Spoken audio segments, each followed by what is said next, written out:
Yun guys, so piso wifi guys. Dito guys to sa Villa Adelaida. Tapat na dito kay Nanay Ben, piso wifi. Ay po.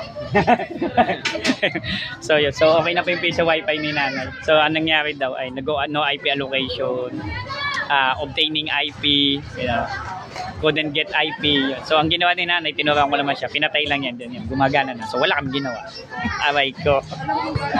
So yun, so tatlong patay din daw siya and then ngayon lang daw gumana. Sabi ko pag surge yun, electrical surge.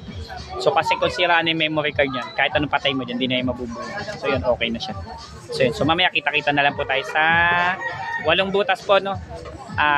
Hyacinth po yun, Hyacinth. So, computer shop naman yung kay Nanay. So yun, maraming salamat po. Maraming salamat po sa client namin, kay Ma'am Danilyn, kay Tonton Aquino, saka kay Freddy Abay, no? Maraming salamat po. Iba-ibang lugar po sila.